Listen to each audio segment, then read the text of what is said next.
Alright, what's going on, guys? Welcome to Cigars of London YouTube channel. I'm Jed. I'm John. And today we are going to be enjoying this non-Cuban cigar, Perez Carrillo. Carrillo, yeah. La Historia. La Historia. Have you ever had one of these? No, first time. Neither am I. Or neither have I. I'm going to do a straight cut. You're going to go for a straight cut? I was going to ask you this. So I've been wondering about this because the thing a lot of people do with a torpedo like this is they tend to V-cut it, right, to give themselves more of a draw face. Yeah. I've always only straight cut my cigars, so I'm gonna do something in between the two. I'm gonna start with a straight cut and I'm gonna give it a slight angle. Cool. I'm gonna see how that starts off. It's quite tough, I found, to get through. But yeah, I suppose really quickly we should touch on the artwork on this cigar. It's double banded, it's triple banded. Double band up the top here, and it's got a nice blue ribbon on the foot of the cigar, which for me is really nice because they stand up really well when I want to take a picture of it. But overall it looks really nice, dark, chocolatey, quite oily. It's almost quite leathery as well. Yeah, for sure. There's before we light it and just the smell of it, there's definitely cocoa there. Dude, have a draw. Dry draw? Dry draw.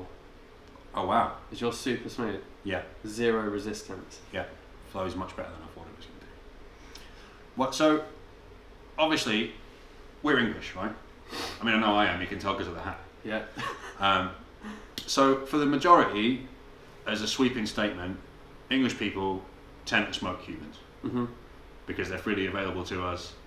In the States, obviously, I know for political reasons, sometimes Cubans are a little bit harder to come by. Yeah. But as a result of that, you find that the Americans are much more into their non-Cuban cigars and their origins and the way they're rolled and that kind of thing. And I thought, seeing as we're smoking a non-Cuban for the first time, you and I have done a review on one, it might be interesting to talk about that. Yeah, 100%. So I did a little bit of research on this one before we started. And we don't usually talk about the way a cigar is built here at Cigars of London because a lot of the Cubans we smoke are Cuban all the way through. But the beautiful thing about non-Cubans is you get the opportunity to have a lot of mix of different tobaccos for different parts of the cigar, right?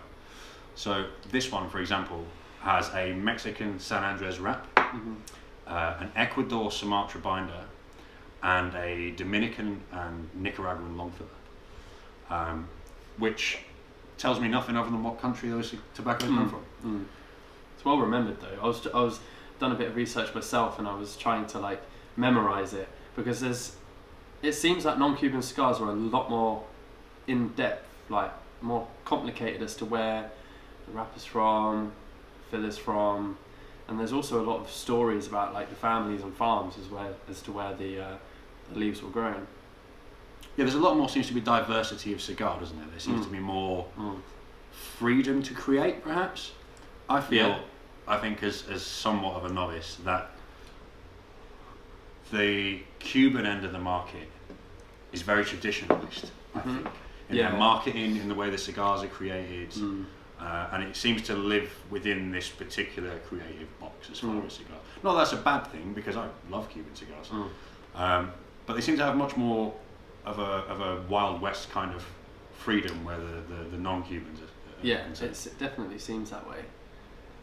I got a comment on the Cigars of London Instagram page about only photographing Cuban cigars, and I have absolutely nothing against non-Cuban cigars.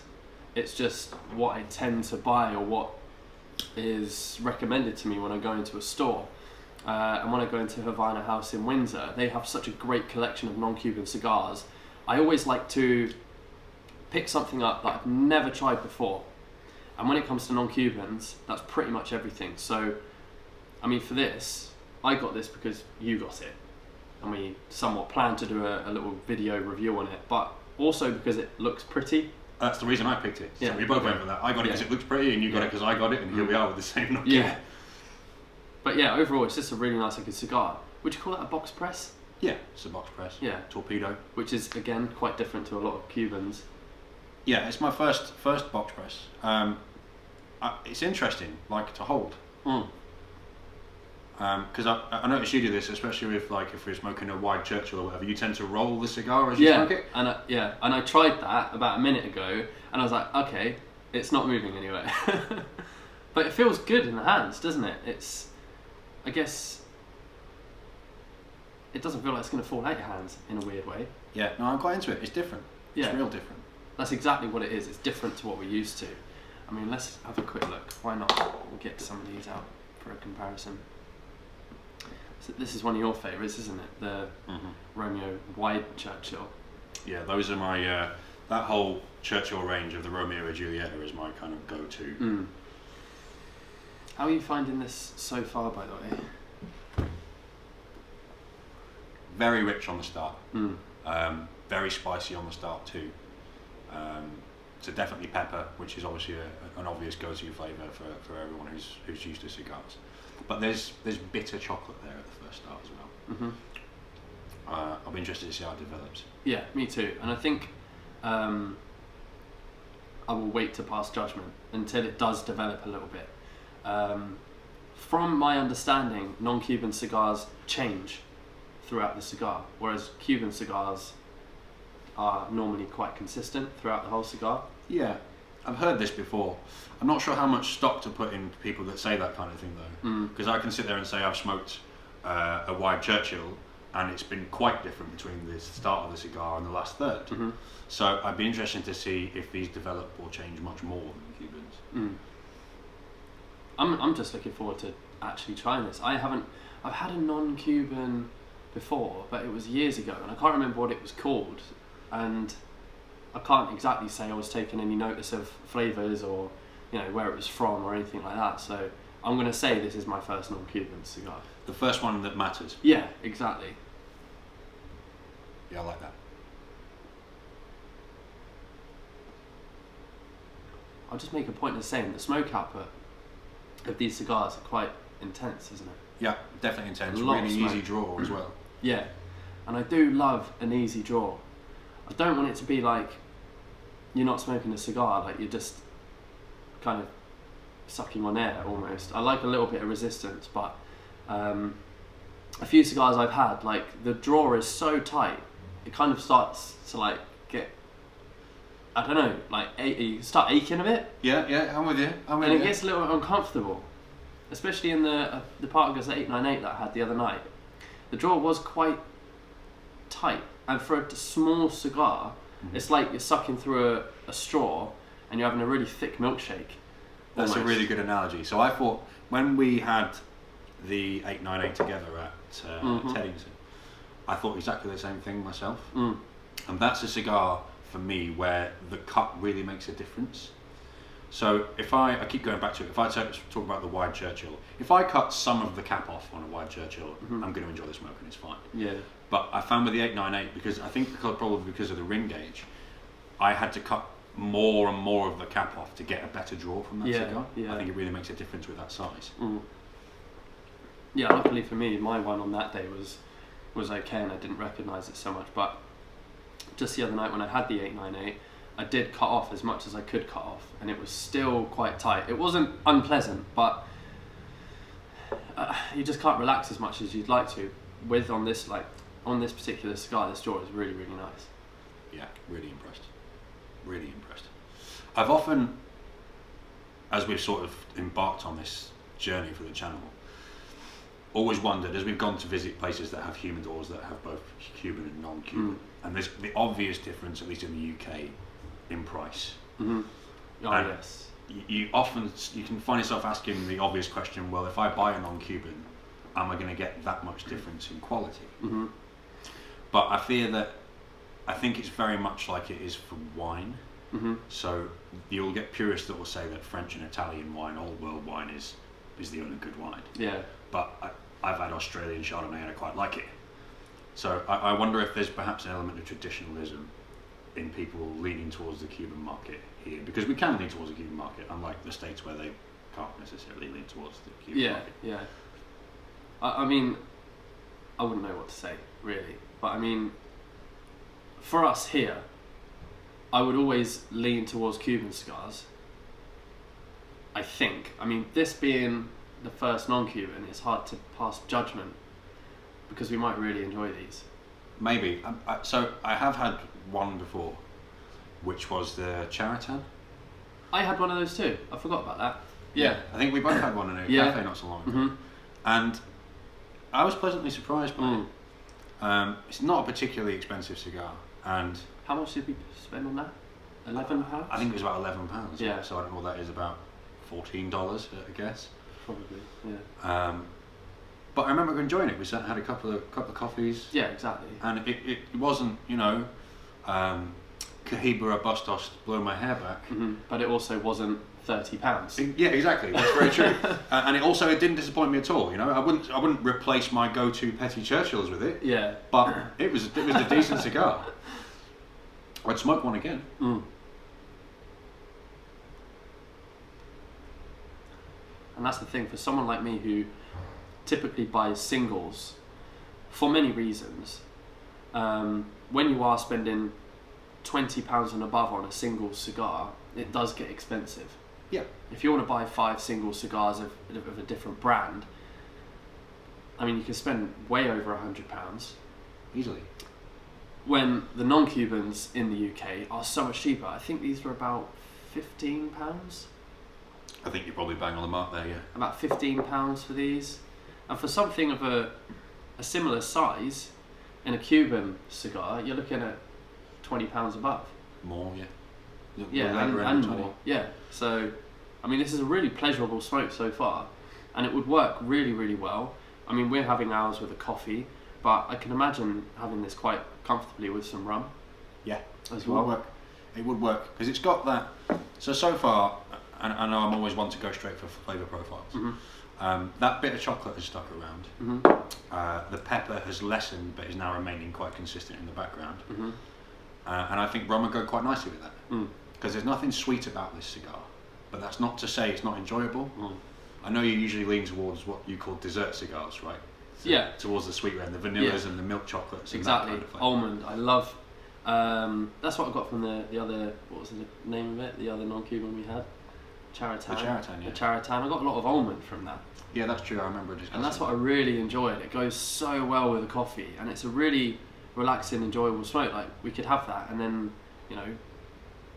it wasn't the sort of cigar that you smoke and then you want to have it laid down. Yeah.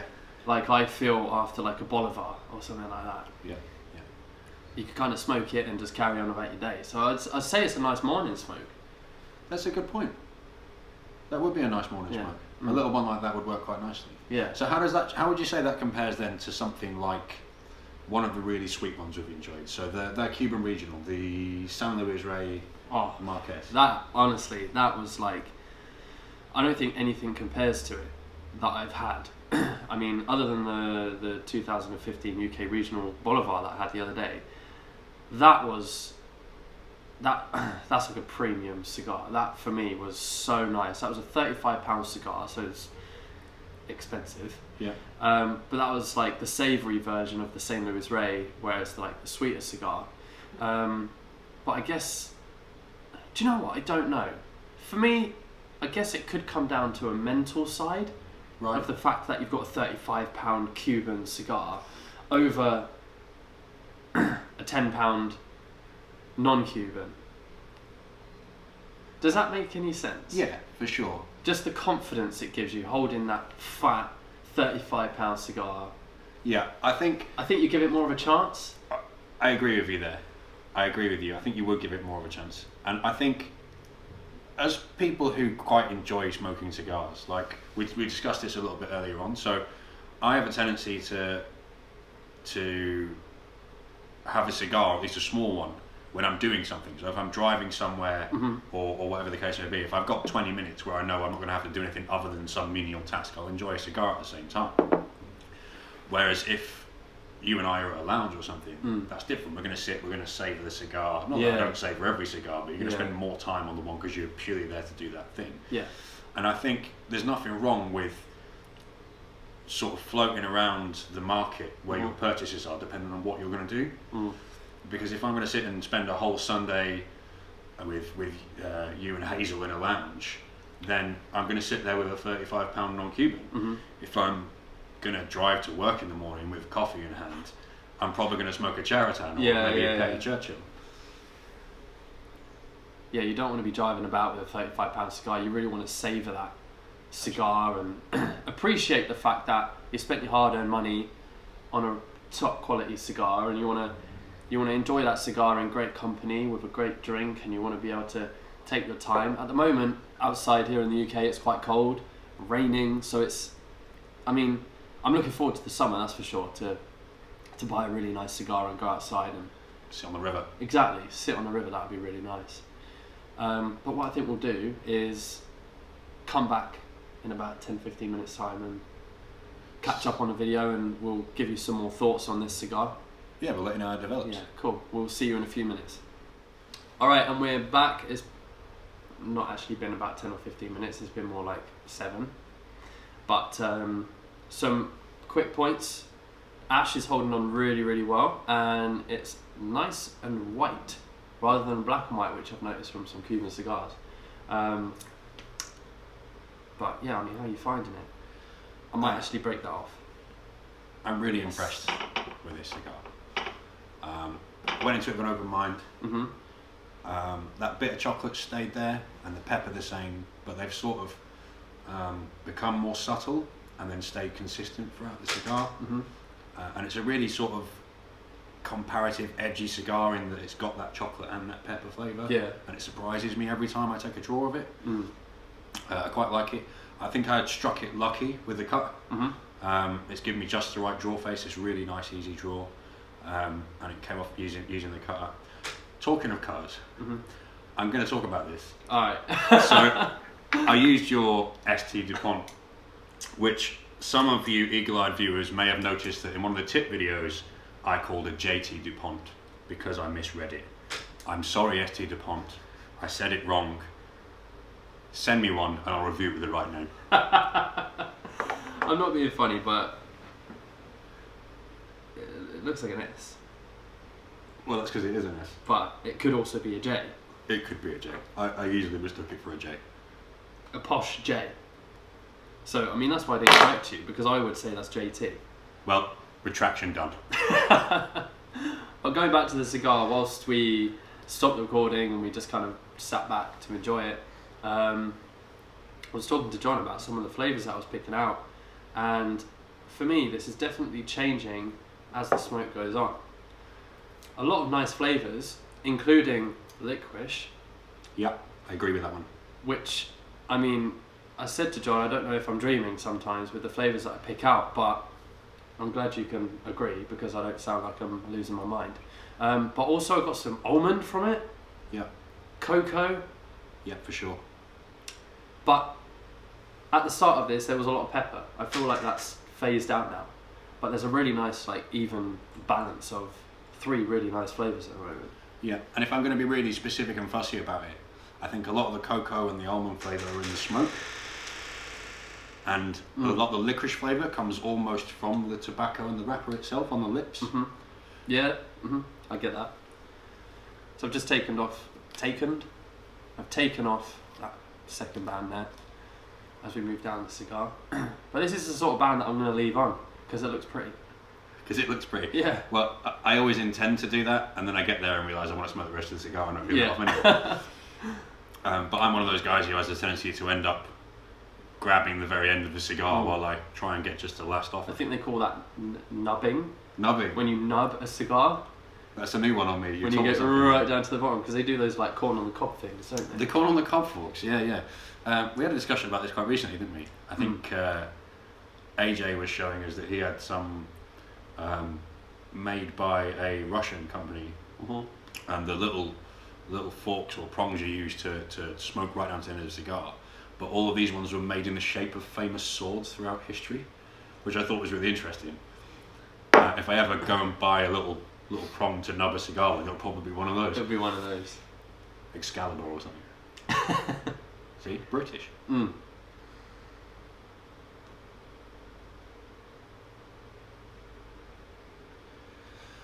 Smoking a non-Cuban like this always makes me want to visit the places where they're popular. Yeah. So I know that a lot on the coasts of the States, like Miami, where I have quite diverse cultures there. There's a lot of Cuban culture and different South American ethnicities there. That cigar culture is massive, and because it's the States, the non-Cuban market is massive. I'd really be interested to go to one of those places and see how they approach cigars. Yeah. Because looking at social media and how we do it and how the British market does it via Cuba and via Hunters and Francois, for example, the approach in the States seems to be very different. Yeah, I'm not sure exactly how people deal with the cigar culture in America. Everyone seems to be very enthusiastic for the non-Cubans. Yeah. But do you know what I mean? On Instagram, it's a problem for me to find a lot of pages that have Cuban cigars on, because a lot of the following that we have is American. Yeah. And with that, cigar smoking in America is a lot more affordable. Sure. Because I mean, even these, I saw an online price. So we paid £15 for these, and we've just got an online price here. And for a box of 10, you're looking at $99. So that works out about £6.50 a cigar, I think. So I mean, we're paying double. Welcome to England. Yeah, welcome to England, exactly. So, as I was saying, cigar smoking in America is a lot more affordable. Which is why I see people in America smoking cigars every single day. Because I look at it, I'm like, how do you afford to do that? But, I mean, it's very different over there, I believe. Yeah, well, that brings me on to something that I've been quite keen to mention, actually. Because since we've been sort of planning to do this video and looking at different areas of the market and what's available, I'm quite interested to see what other people are smoking. Yeah. So I think the best way we can have that conversation and find out what people are doing is get them to tag us in their pictures on Instagram. Yeah, so definitely. Whenever you guys are smoking a cigar, Cuban or non-Cuban, tag us at Cigars of London.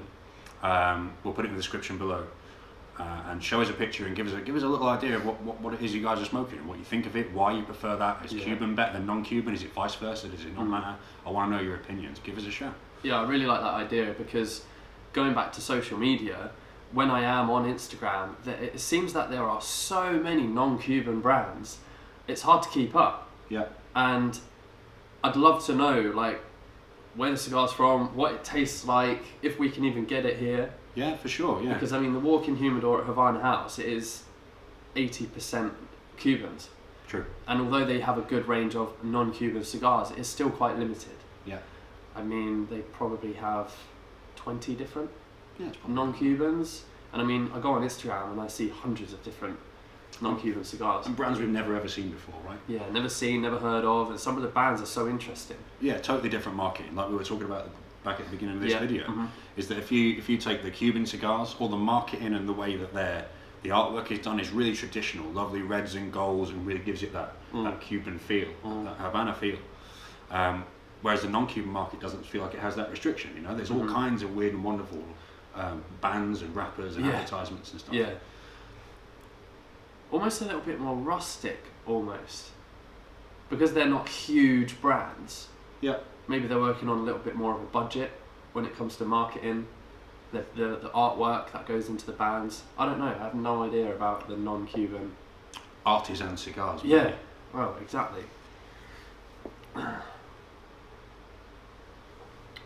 But I mean, I'd definitely buy another one of these. Yeah, for sure. Not my favourite cigar, but it's going to take quite a lot to knock that San Luis Israeli. Yeah, well, it will. Cuban regional. For the price bracket, yeah. What do you think would compare in the non-Cuban for this price? Because in the Cubans, if you were to spend £15, you're not going to get much of a cigar. No, you're not. And I don't think it'll be anywhere near as good as this. Not maybe it'll be worth a comparison. Now there's an idea for a video. Cuban versus non-Cuban standoff battle. Start an argument in the comments. I really enjoy smoking cigars, but it's not something I can afford to do every single day. And it's not something I also want to afford to do every single day. I mean, if I was spending £35 on a cigar and I wanted one of those every single day, I think I'd just go non-Cuban. Yeah, I think so. I think for me, it's about the enjoyment, and regardless, like we spoke about before, of what that enjoyment is for me, whether it's a little 20-minute one while I'm driving to work, or something like this, that we can have a sit down and have a talk about it and appreciate the cigar. I think that, like you said, it's about that enjoyment. So if you were going to do one every day of this size and this quality, I'm going to go as far as to use the word quality, because I'm quite impressed with this non-Cuban. Yeah. Definitely that's the way I go, I think. Yeah, exactly. Because I really like smoking cigars, but I'd also like it to be affordable. So when it comes to smoking a cigar, do I want to sit down at home and have a £35 cigar? Probably not. No. Do I want to sit down and have a cigar that's cost me £15 for some amazing quality? Yes. Yeah. Because I feel like I can have one of these and watch a movie and not worry about the fact that it's cost me half a day's wages. I think that's a good point. That's a good point. But I think they all have their place there, right? Yeah. I mean, I quite like Lamborghinis, but I couldn't afford one every day. Yeah, this is true. Are you comparing a Lamborghini to a St. Louis Rey in the cigar world? I mean, it's up there. I'm not exactly sure which car brand I'd compare, but it's up there. It definitely is up there. I wouldn't want to spend more than £35 on a cigar. I don't think.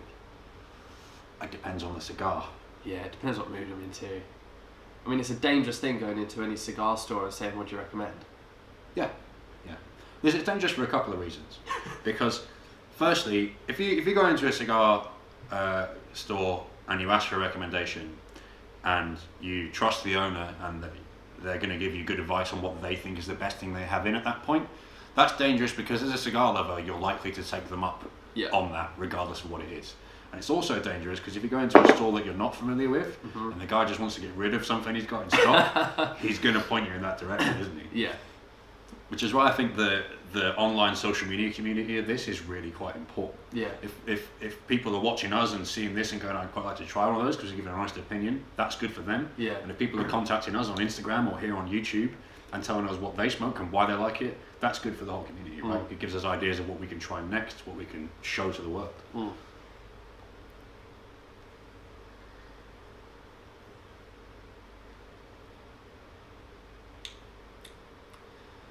Alright, I might do a little cut and we'll come back in another 7 minutes. See what my last third's saying. Yeah, see what the last third's saying. I'm a little bit behind, I think. Yeah, I always seem to fly through the lead, don't I? Alright, so we'll be back in a few minutes and we'll touch base on the final third of this cigar.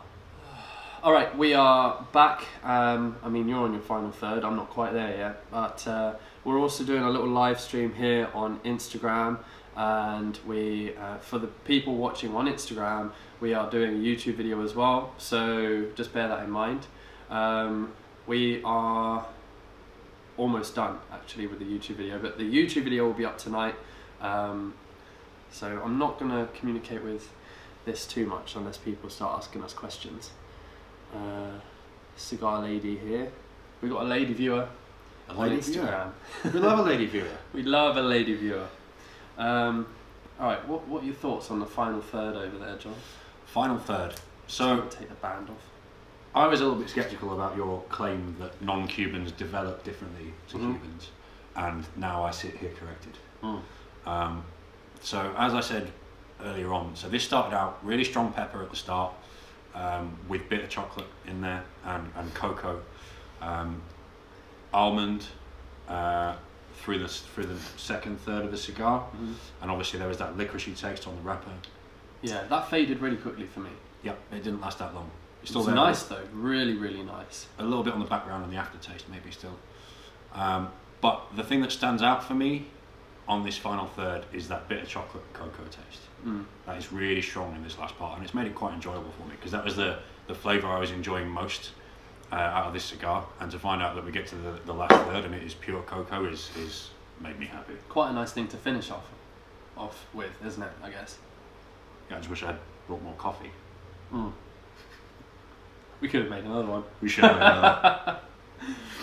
made another. Me and John were talking earlier on about the whole Cigars of London thing, creating content for cigars as cigar lovers, cigar lady lovers, and it becomes an issue sometimes when you just want to sit down and have a cigar, but you can't, because you need to take a picture of it first, and you need to update Instagram first, you need to go live, you need to do an Instagram story, you need to make a coffee, you need to set the camera up, you need to put the microphone on, you need to do all of these preparations just to have a cigar. So every now and then, I guess this would be a nice cigar to go back to enjoy without having to do everything to do with social media. Yeah, and I think even with doing some of that for social media, like one of the things that came out of that conversation is that we try not to lose sight, despite the YouTube and the Instagram and the other things that we run with this. The thing to bear in mind is that we do this because we enjoy cigars, right? Exactly.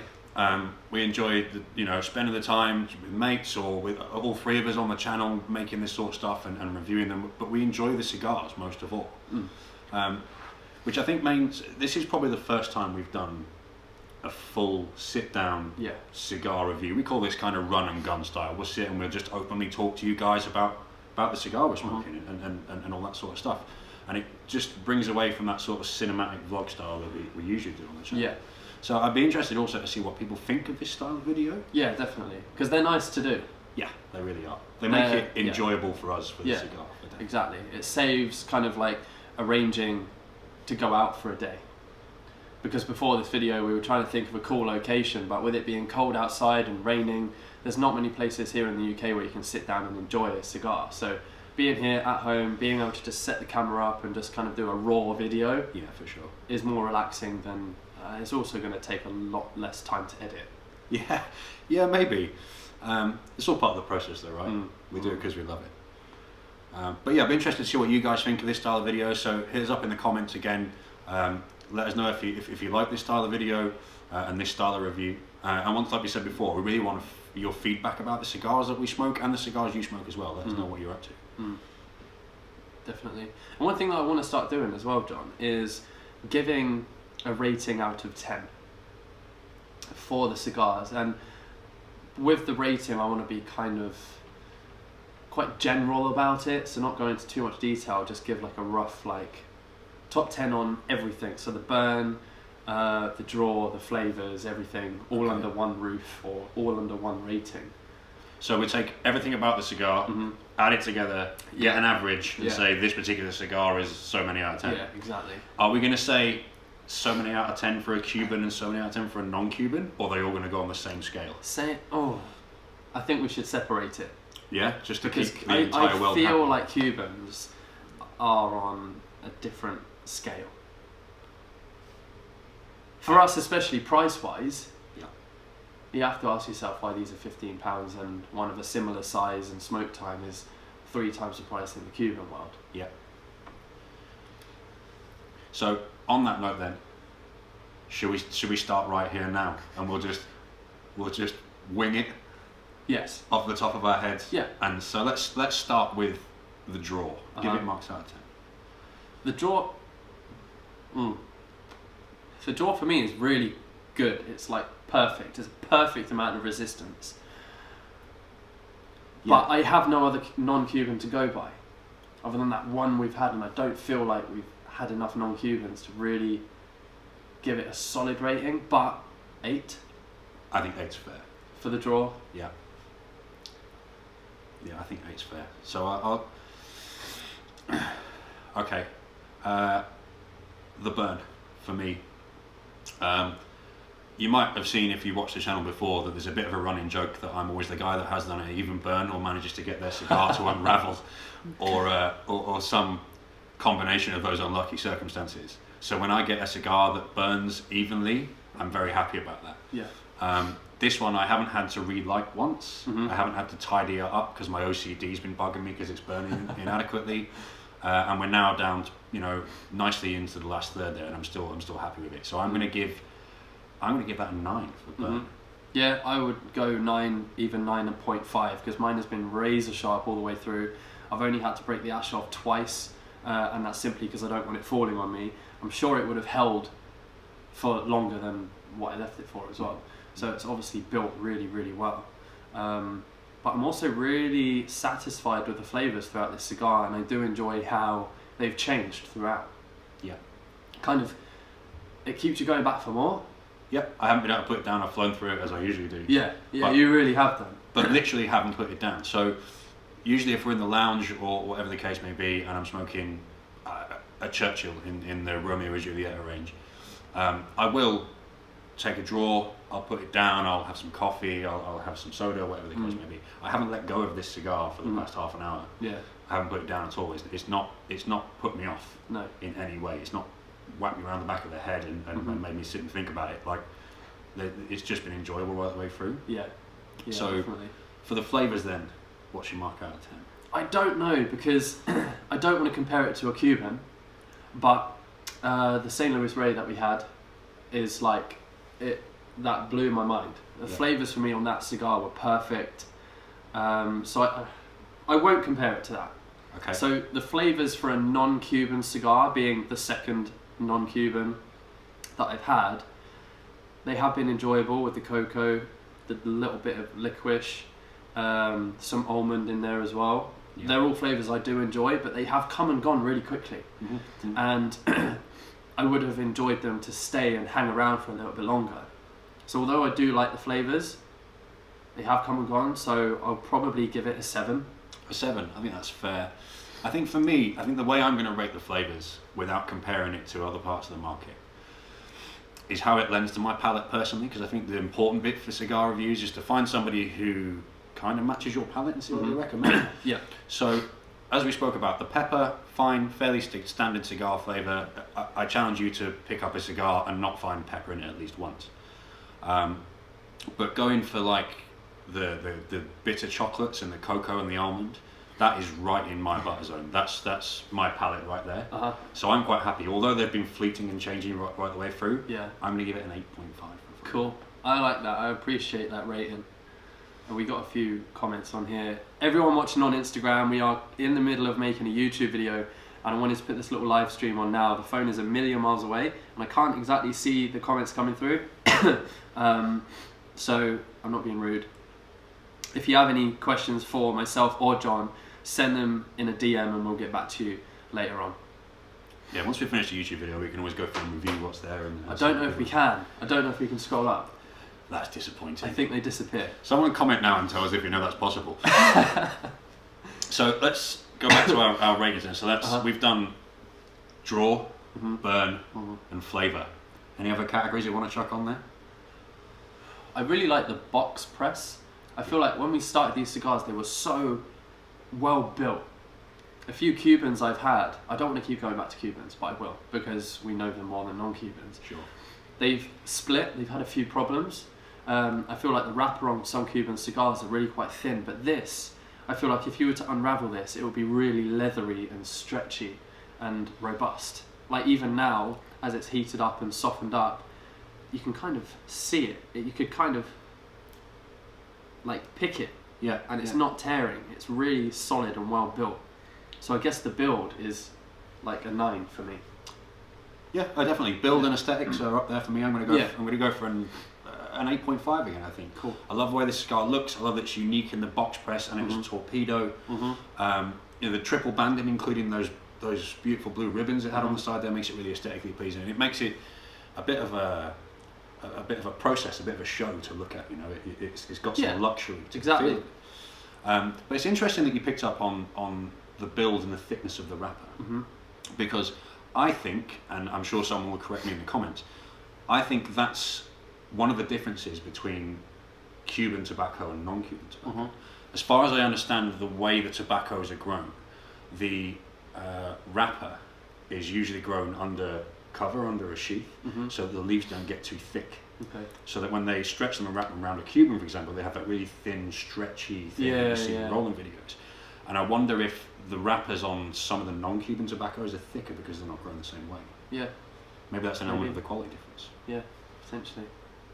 So an overall rating for you on this particular cigar? I think because my maths is terrible, I'm going to take a flash average of what I've just said and say 8 out of 10. Okay, nice. I will go 7.5. 7.5 for out me. of 10. I will go 7.5 out of 10.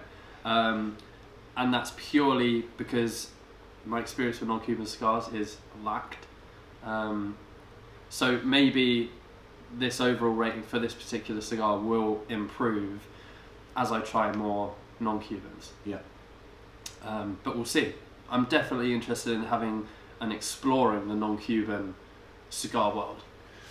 Yeah, I think we should definitely attack some more non-Cubans and put some more of that content out there, just to see what people's opinions are. I'd love to know what people have got to see, would like to see, so comment below. I saw a comment on Instagram saying how social media can affect the enjoyment and experience of cigars. Yeah. And we have touched on that on the YouTube video.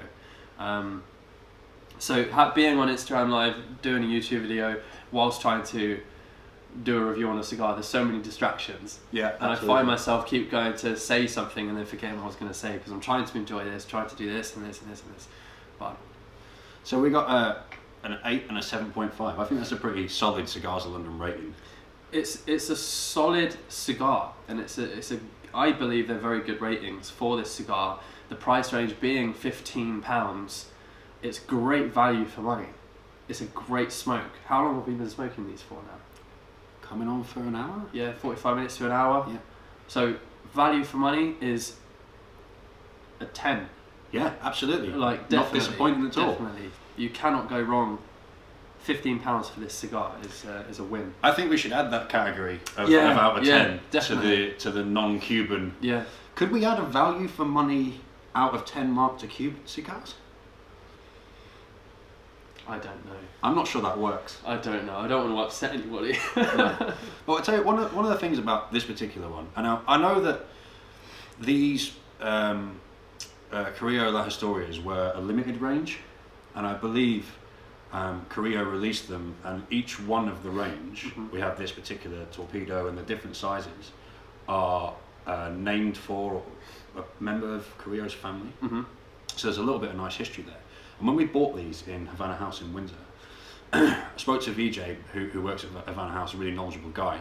You might have seen him in our Burns Night vlog video. I said to him, look, I want to try a non-Cuban today. What do you recommend? And he went, that one. Yeah. That one. Yeah. You know, there was no hesitation in his voice exactly. whatsoever. Which made me happy because it was the one I've been eyeing up in the first place because it was so pretty. And I think it's a fair thing to go by when you don't know anything about non-Cuban cigars, what one looks the nicest. Yeah, you've got to start somewhere. Yeah, exactly. So if you pick the one that you like, that you find aesthetically pleasing, I mean, with this huge band on, like, I call this artwork. Yeah, 100%. Name of the cigar and the blue ribbon, there's a lot of thought process gone into that. Yeah. And it's very eye-catching, especially with this bright blue band on the foot. Yeah, when you buy these in the box, they come in the presentation box, and they're a lovely wood. There's a black velvet lining on the inside. There's a lot of thought gone into the art and presentation of these cigars. Yeah. So it only makes me question how much thought has gone into the cigar itself and the blend. Yeah, and I think that comes out quite obviously in the smoke. Definitely. So I think you've definitely nubbed that cigar, and I think we'll close the video out. Let's do that. So we've given a general rating out of 10 on a few different factors of the cigar, but definitely recommended. If you are interested in purchasing this cigar, we'll put the links in the description. And anything we might have forgotten in this video, we can put in the description also. Sure. So anything that we did forget to mention, you can read in the description below this video. Thank you very much for watching, and if there is any non-Cuban cigar anyone can recommend that they want to see a comprehensive review on, do let us know in the comments, because we'll try and get hold of it. Because we'll happily smoke more cigars. Yeah, exactly. It's definitely no problem at all. So yeah, again, thanks for watching, and we'll see you in the next cigar review. See you next time.